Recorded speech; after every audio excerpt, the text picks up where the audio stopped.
like 50,000 last year. That's almost like I don't know. Is it?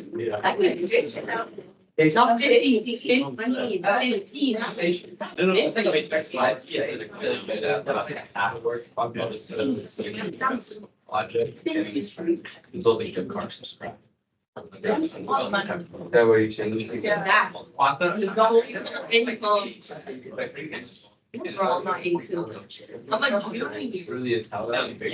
I turned 18 in September. Twice, like, figured out. And then I'll become a surgeon. And then I'll become a surgeon. Okay, I want to highlight a few things from pages 1 through 8.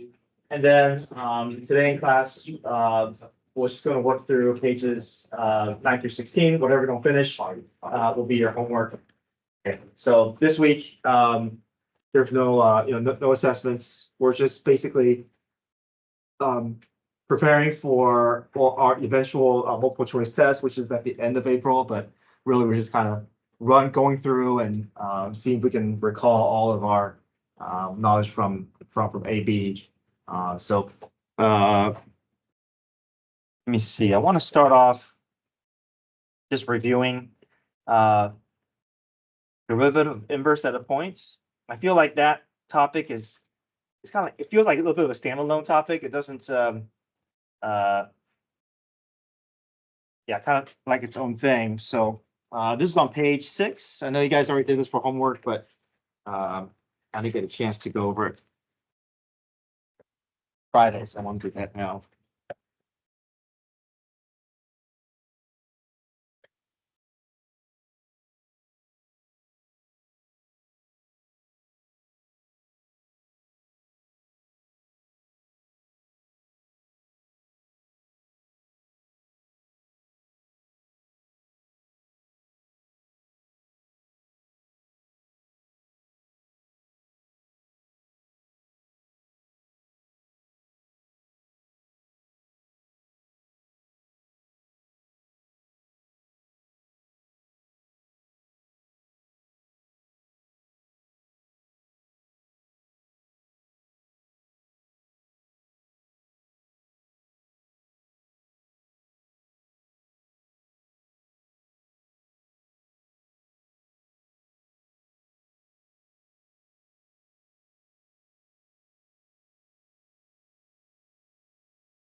Okay, so here's the big picture here. We know that there is a relationship in terms of order pairs between a function and its inverse. So let's say we had two functions that are inverses of each other. Inverses are going to be graphs that you can fold over the y equals x line. They're going to overlap each other. So let's say there's a point here that's like 1, 4. And then there's a point here that is like 4, 1. So any function and its inverse, they're always going to have flip-flop order pairs.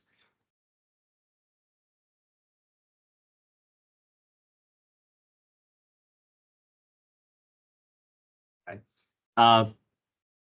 So that's one relationship to see, is that if I have f of a equals b, then there's going to be an inverse f inverse of b is equal to a.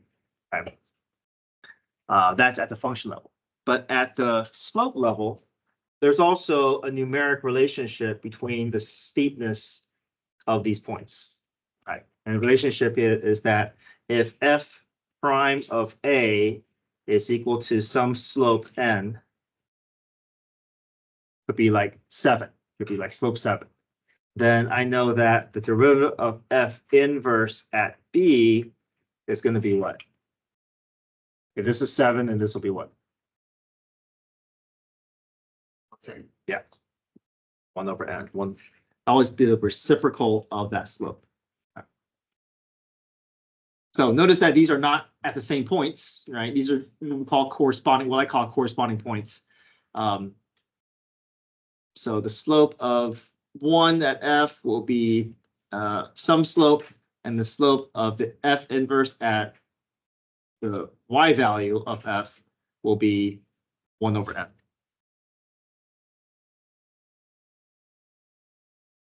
So I like to kind of work my way around this chart here. It says given function is 2x cubed minus 3x. If h is the inverse of f, then h prime of -1 is equal to. So if I build my way around this table,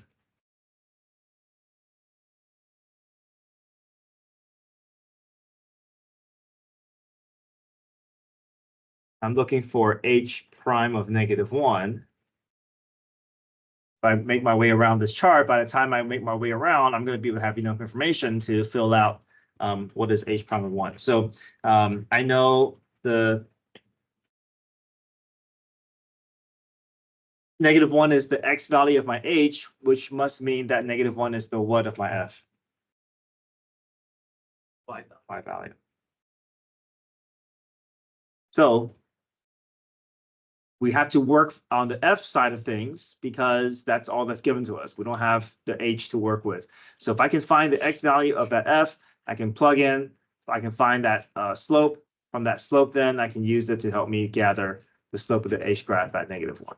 So so -1 is the y value. How can I find the x value? Yeah, put the -1 in for the y.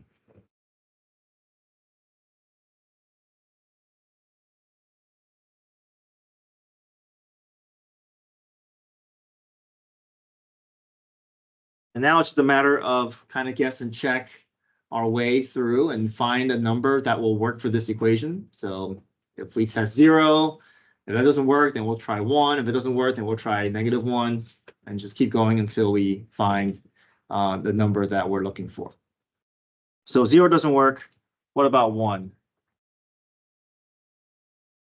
Yeah, so 2 minus 3 is -1. -1 plus 1 is 0. So positive 1 works. So I know that if 1 is the x value of my f graph, then 1 must be the y value of my h. Okay. Now this is my entry point into the problem, because if I can find f prime of 1, then whatever slope I get here is going to lead me to the slope there. So before I can find f prime of 1, I first need to find f prime of x.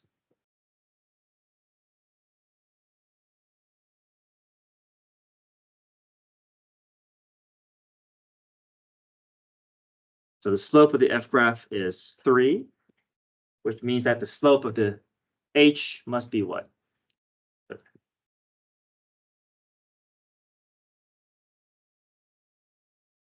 Number 10 is the same process, but a little bit easier because all the information is given to you. You just have to kind of organize your way around this chart.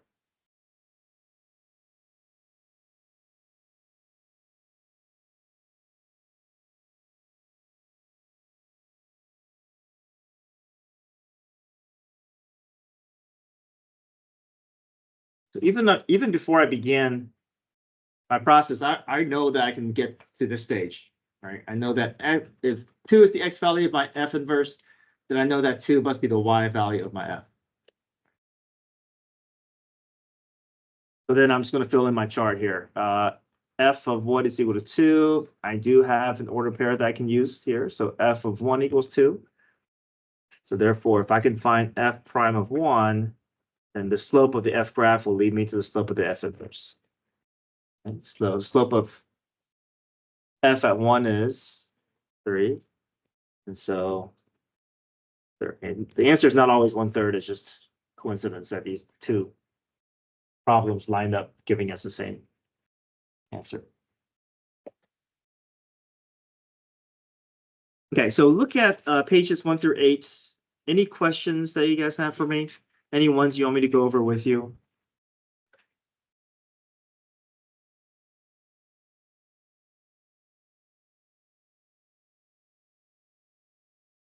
Okay. All right, let's go to page 9 then, if there are no questions.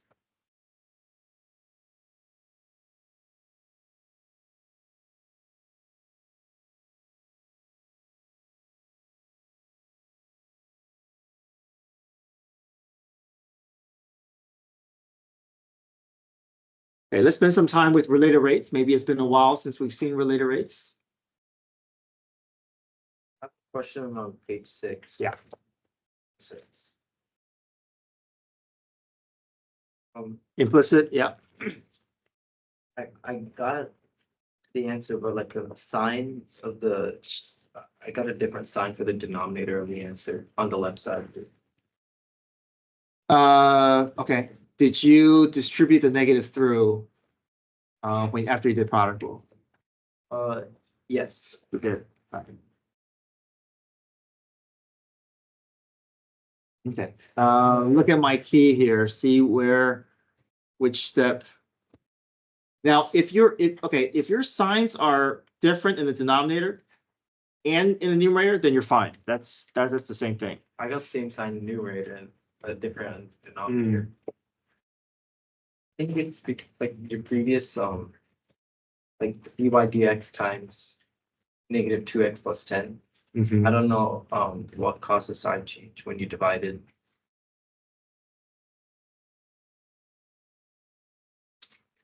This one here. Did you get the negative 2x? Yes, I did. You did. Okay. So you got 6x minus 2y minus 2x dy dx plus 10y dy dx equals 0. Yes. Okay. So these two terms I'm going to leave on the left side. I'm not going to change their signs. I'm just going to change the 2y minus 6x because they're going to go to the other side of the equation. And then I factored out dy dx. And oh, okay, I messed up here. You're right. This should be negative 2x plus 10y. Is that what you guys got to, others of you? Yeah. Okay, thank you. That's my mistake.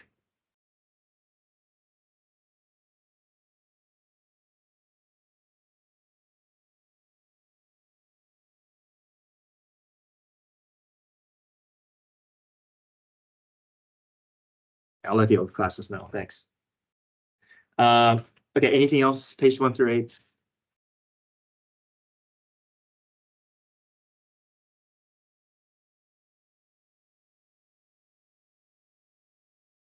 Okay, let's look at page 9.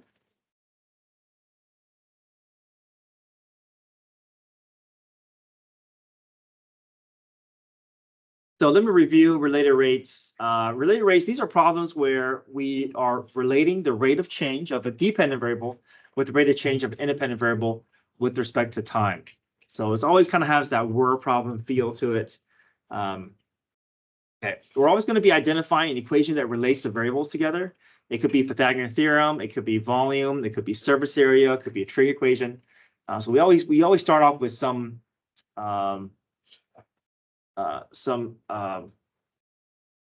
equation that kind of acts as our anchor, right? Our anchor equation, either geometric or algebraic equation.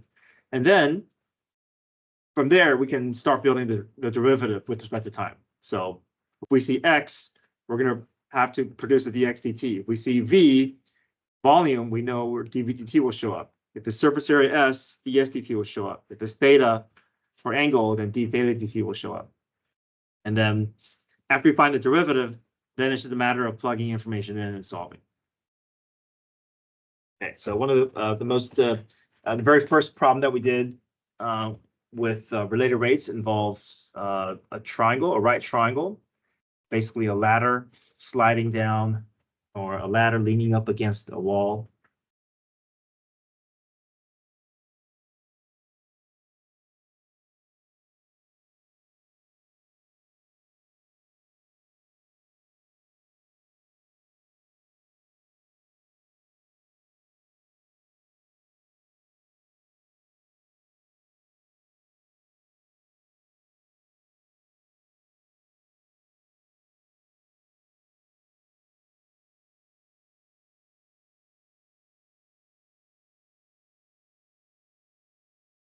Okay, so we started with Pythagorean theorem. We found the derivative. Every variable is going to produce its own derivative.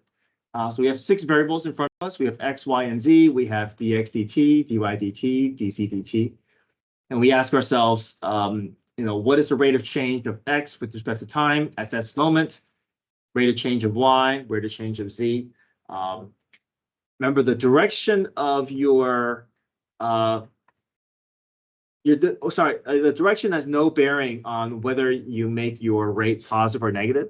It depends on what's happening to that value. If that value is getting larger over time, you want that rate to be positive.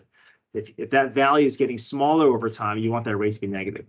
So we don't want to associate, oh, left is negative and right is positive. That's not always the case. Look at your length over time. So here, X is growing because as the ladder is sliding down, we expect that horizontal component of the triangle to be increasing. We expect dy dt to be negative because as the ladder is dropping, the vertical height of the triangle is decreasing. And then dz dt, this ladder is going to stay 15 feet the entire way through, so there is no rate of change. So dz dt is going to be 0. Yeah, and then we just plug everything in. So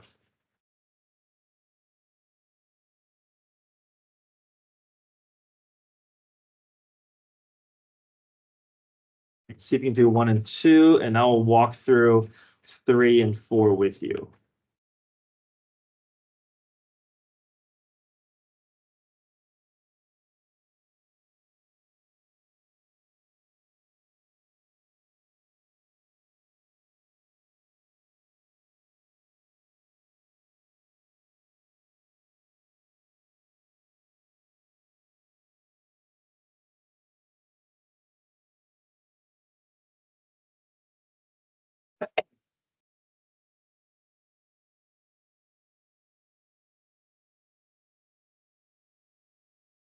Sometimes I don't know when to plug in the values, like sometimes for like volume and surface area problems, you plug it in a little early. For that first value, you plug it in late, so I don't know when. Okay. I think, well, number 1 is pretty straightforward, right? Right. But you talk about number 2. Yeah. Number 2, so first off, your formulas will be given to you. Anything that's geometric related outside of like circles and rectangles and triangles, if it's a more complicated geometric shape, the formulas will be given to you. So for me, number 2 is like a puzzle. I just want to find everything that I'm going to potentially need, even though I don't know exactly what I need. So I'm going to find the derivative of surface area. I'm going to find the derivative of volume. And then from there, once I have everything in front of me, then I'm just trying to figure out, okay, what am I looking for? What do I have? And how can I get from what I have to where I need to be? So I'm just looking to fill in the gaps, because sometimes I need a intermediate value to get to my final value. Radiuses are common.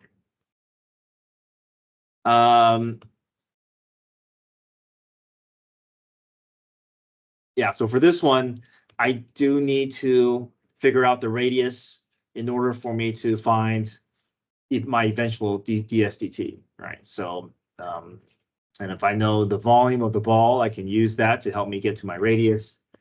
And once I have my radius, I can start to figure out the rest of the puzzle. So I don't know if the order that we do things have to be the same, as long as we kind of have an idea that, okay, this is what I have, this is what I need to get to. How can I use these tools in front of me to help me get to where I need to go? Yeah, so if you're doing steps a little in a different order than me, that could be perfectly fine.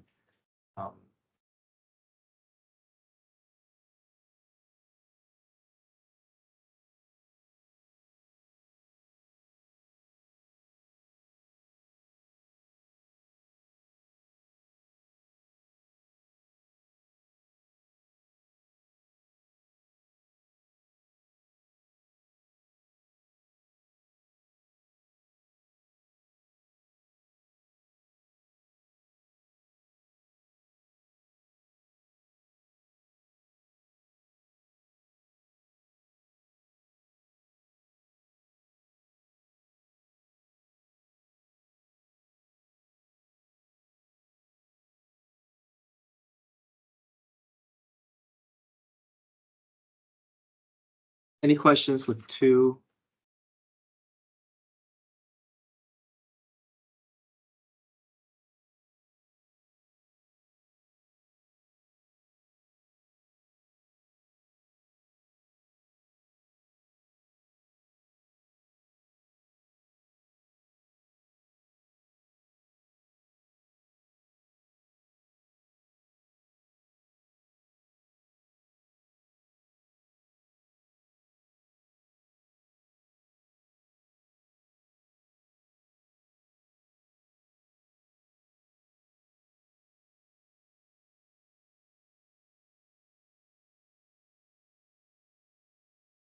And here's number 3. The cone problems are the ones that feel the most work intensive. So there's a lot of things to do here. Okay, so water is poured into a conical container at the rate of 10 cubic meters per second.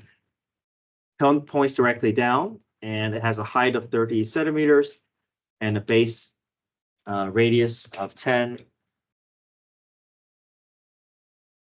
How fast is the water level rising when the water is 4 centimeters deep? So I know that with the cones, there's additional process of having to go through similar triangles. So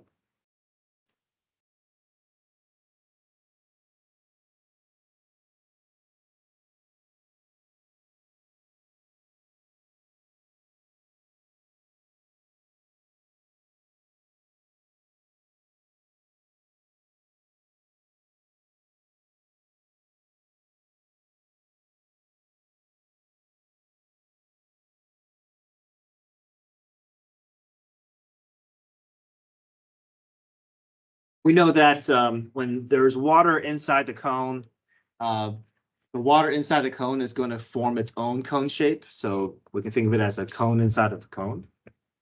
And if I just do a cross section here, I can just worry about the parts that I need to think about in terms of this right triangle here, this right triangle within a triangle.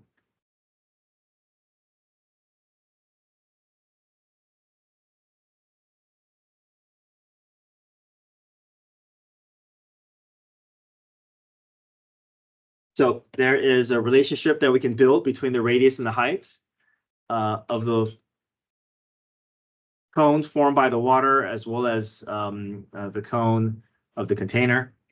Wait, so the radius and height's always changing? That's right. The radius and height of the water level is always changing, but the height and the radius of the container is always staying constant.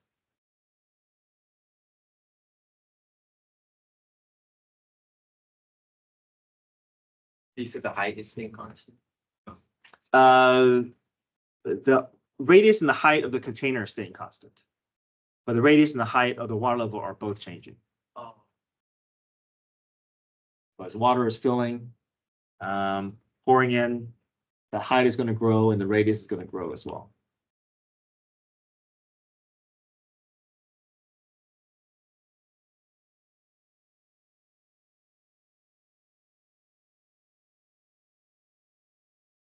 Right, so once we're here, we have to decide, okay, what's going to be the more efficient way of getting to, what variable will be the more efficient one to solve for. So we can look at some context clues here. It says, how fast is the water level rising? What are we looking for? pH. Rate of change of the height. When the water is 4 centimeters deep, at the moment when it's 4 centimeters. Okay, we don't want to use that 4 centimeters in any of these equations because that if we did that, then we're committing to the fact that or to the notion that the height is never changing. That's always going to be 4, and we know that's not the case, right? We know that a moment before a moment before it'll be less than 4. A moment after it'll be greater than 4. It's a moving target here, so we don't want to lock in that 4 until we have the derivative built. Okay, so we don't hold on to that variable. We're not going to use this. This is going to be saved until the end. Wait, but for number 4, you locked into the radius of 4 though. For number 2, yeah.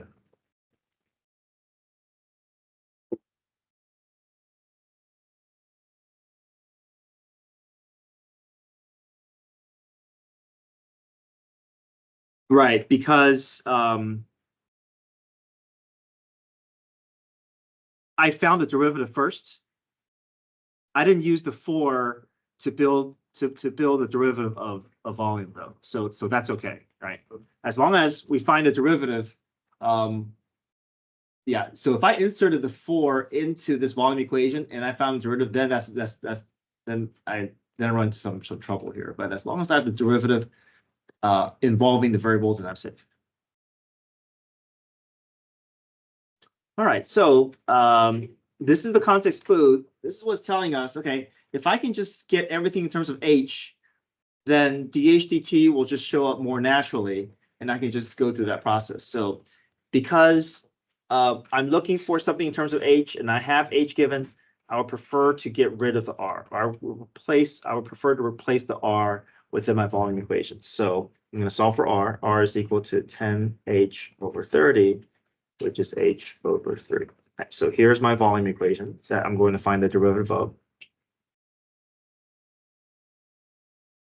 There's a ton of variables here, but if I can make a substitution, then I can get it down to in terms of just h. And if I can clean that up, then the derivative of h will become dH dt, and then this 4 will be helpful within that process. Sorry, I just wrote pi twice.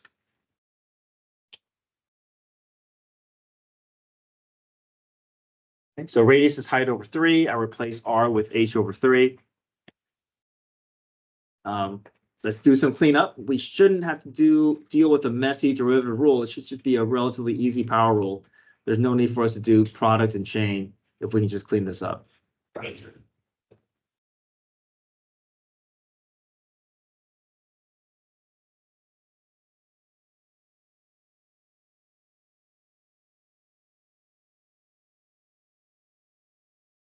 so now we find the derivative. V becomes dv dt.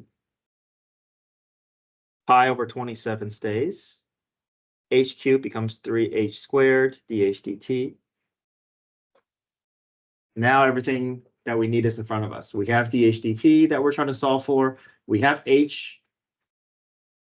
We have dv dt. What's dv dt? 10. Yeah, 10 cubic centimeters per second.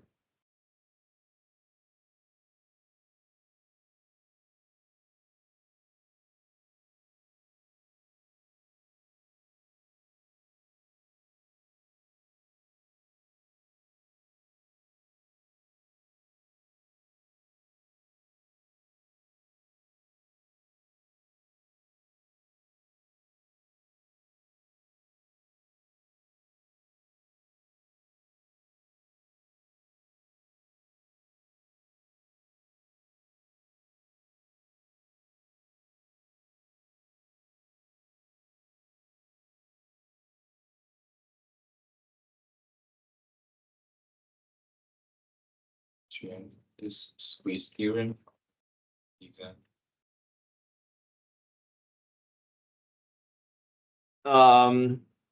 Unlikely. Yeah.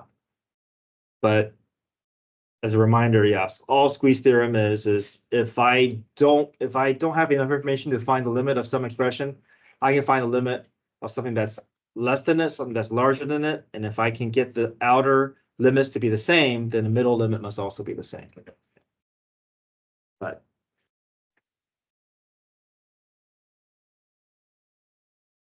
yeah, on the PC exam, limits is going to comprise a very, very small percentage of your AP exam because you have so much other things to get to that I think the only thing that you will have to worry about with limits is just L'Hopital's rule. Yeah. I mean, there's going to be a larger percentage of limits on the AB exam and less so on the BC.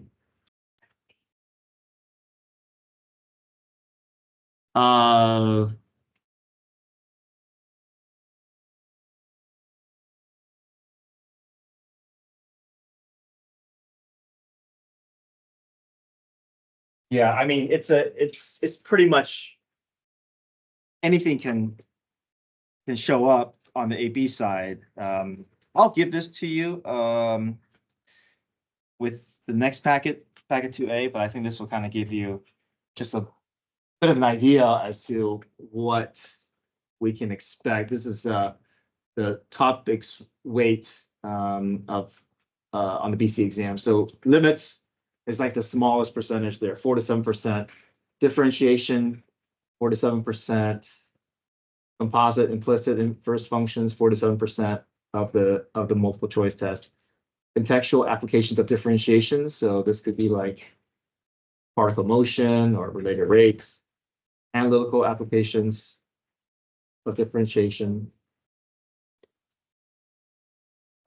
Integration, accumulation of change, like first theorem, second theorem, average value theorem, derivative graphs.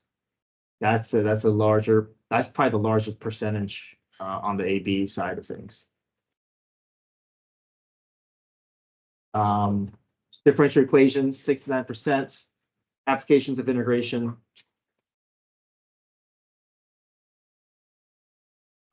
And then,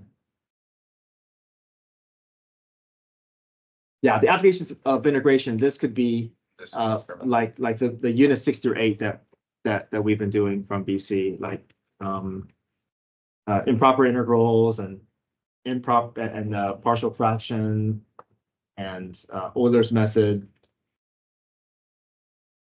Parametric, polar, vectors, 11-12%, and then sequence series, that's a large percentage, 17-18%. Unit 8 is like the disk washer method, or yeah. So washer disk method, the random assortment of BC topics that we did, that's also, so not a whole lot, right? There's not a whole lot.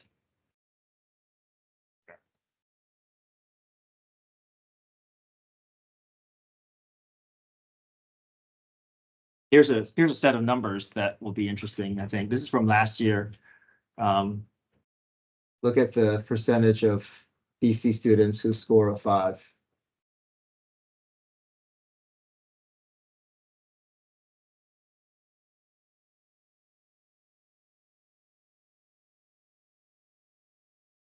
AB is pretty much split in terms of like, it's pretty evenly spread out between 1 and 5, but for BC, it's definitely skewed more towards the 5.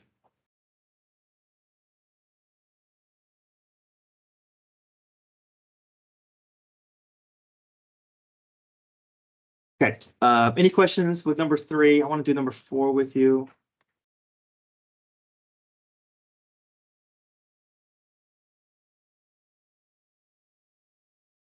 Okay, number 4, it says in the right triangle shown, the angle theta is increasing at a constant rate of 2 radians per hour. At what rate is the side length increasing when x equals 4 feet? So typically, whenever we have something involving theta and related rates, it's always going to be some trig equation. It's always like, tangent of theta equals, y over x, so sine or cosine. So we're going to start off by building a trig equation.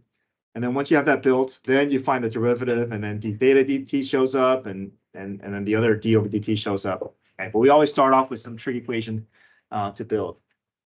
So we have angle theta is increasing at a constant rate of 2 radians per hour. At what rate is the side length increasing? So we want to use what's available to us to build our trig equations. So what's going to be the most appropriate here? That's going to get theta, x, and phi. Sine. Okay, so we'll say sine of theta is equal to what? X over phi. Okay, which is the same thing as 1/5 x, if that helps you find the derivative for power rule easier.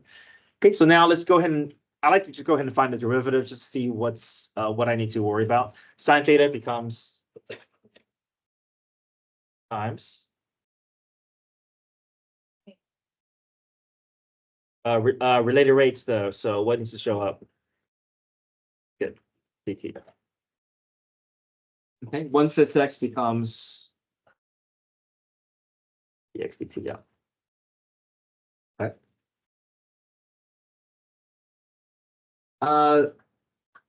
D theta dt is what we're looking, or dx dt is what we're looking for. What's d theta dt? 2. Okay, now what's unique about these types of problems is that we actually have to, we're not going to solve for theta, we're actually going to find out the ratio of cosine of theta. So we're going to build another triangle to help gather that information for us. Okay, so now at this moment in time, we know that, well, this is not going to change. It says x is increasing at when x is 4 feet, so we know that this is 4. And Pythagorean theorem tells us that this missing side is what? 3. Okay. Pythagorean theorem can help us get to that third missing side. So we're gonna find a full replacement for cosine of theta. So what's cosine of theta equal to? 3 or 5. 3 over 5.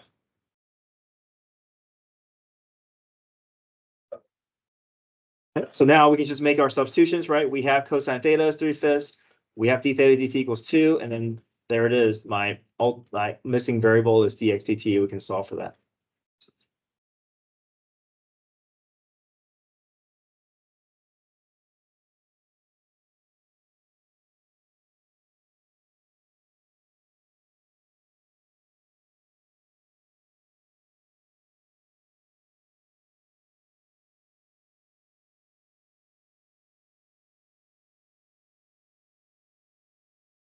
Does this appear on FRQs or like multiple choice or both?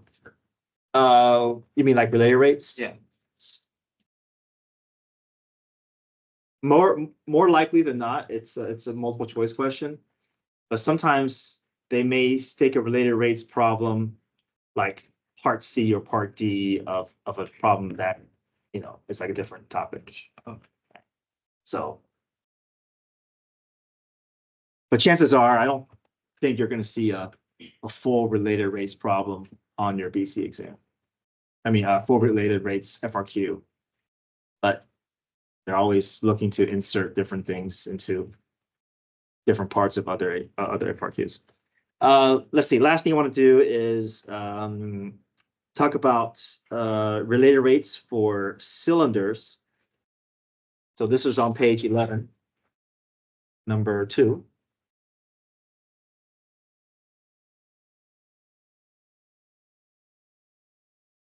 So cylinders has a formula that looks like cones.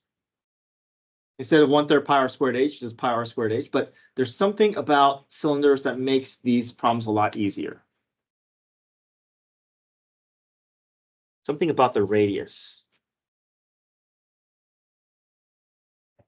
So if water is poured into a tank and the water level is rising, the height is changing, but what about the radius? Constant. It's constant. So that makes it easier because as soon as we know what the radius is, we just go ahead and do what? Plug it in, right? There's no need to hold on to that variable, which means that there is no need for similar triangles. We jump directly into the derivative. But sometimes what makes cylinder problems harder is that they give you a bunch of unnecessary information to see if you will fall for setting it up using similar triangles. So just be aware of that. Cylinders are easier, but sometimes it can be harder because there's all these distractors that's trying to get you to see if you can that you will set it up like a cone.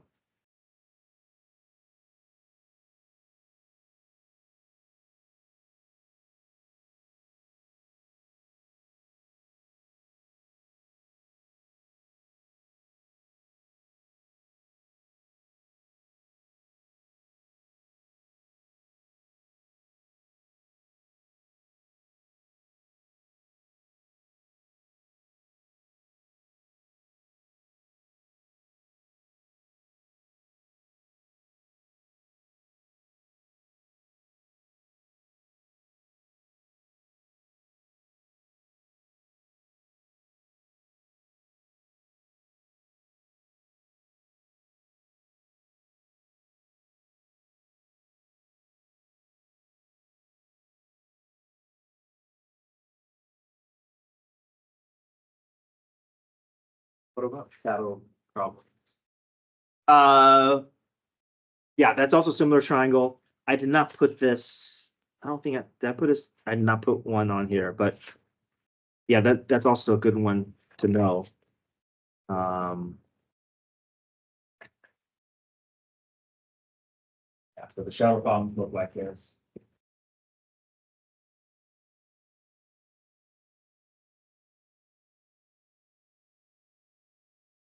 got a person either walking towards or away from the lamppost. So we can set up our proportions and we can say,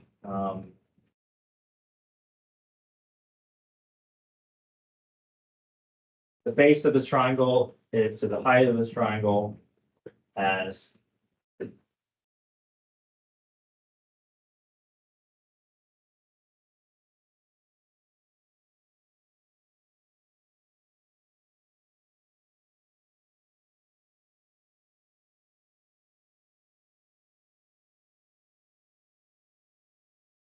and then we cross multiply and find a derivative and solve for either dx dt or dy dt. And then in the end, the rate of change of the person is or dx dt. The rate of change of the shadow is dy dt. And then the rate of change of the tip of the shadow is dx plus dy.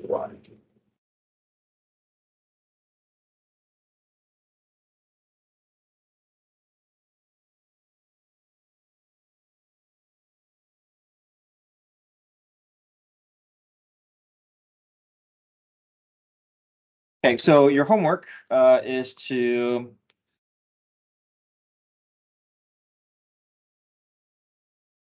pages 9 through 16. I can get you both. In order for that to be true, it has, the triangle has to be set up that way, right? In the same order. Yeah. Yeah, I said word through, I just went through, so I'll show you that.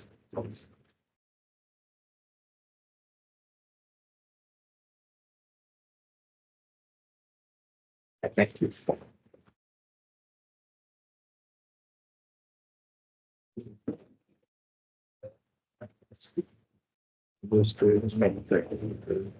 Yeah, just been trying. It's pretty. Okay, Oh, okay. Is that what you're? The person was walking towards the post and the negative. Yeah. Okay. And then if the shadow was walking toward the shadow would also be negative. Oh, wait, hold on, wait a minute. What? My bad. The other way. Oh, so this would be X. Yeah. I got that. You the one who won your park crash? Yeah. Yeah, we look at it. And then all my friends are like, used to be like that. No.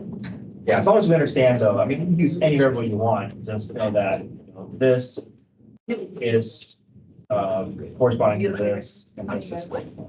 Or I can write it this way and say the height of the height of the person is the height of the lamppost as the base with the small triangle is the base of the large triangle. Sure. How do you know what we need to look at the X like? Right, so the X and Y doesn't really matter. It's the fact that you have to understand that the person as he's walking towards or away, that is related to the Y. Okay. And then, yeah, the shadow is impacted. The person walking towards or away can be the X. Right, so. How fast does it change? Oh, yeah, it is. That's what it's gonna be. Okay, so. All things with the bell rings, the for the auditorium, for the class meeting with Milton counselors. The shadow. Meeting will be held during a time that all seniors will go directly to the auditorium with the bell rings for. I don't think there's gonna be a direct relation. The Oh, yeah. Against you. Yeah. That's really. Is that right? FSU. I thought they want like. No, but like. It's crazy, but how.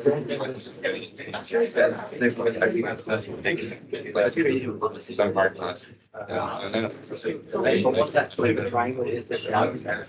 If you get to bed, you have to go through the. So as the person is walking towards your way, this length is getting larger and larger, smaller and smaller. The best. The tip of the shadow, how fast the tip is moving. And as this is extending, the X is also increasing. So both X and Y and together, how fast this is going.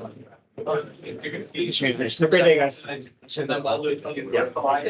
you. The first line, it's like the row C, like top line. Hey, I was wondering, they showed us in the scores. So they. Exam scores. Why is AP lower than BC? The reason why is because you have a lot of AP students who, well, BC students are higher because sometimes these are students who are coming in at a higher level. And also you have BC students who are coming in from AP as well. So you just have students who are much more prepared for the AP exam here than. Yeah. Thank you.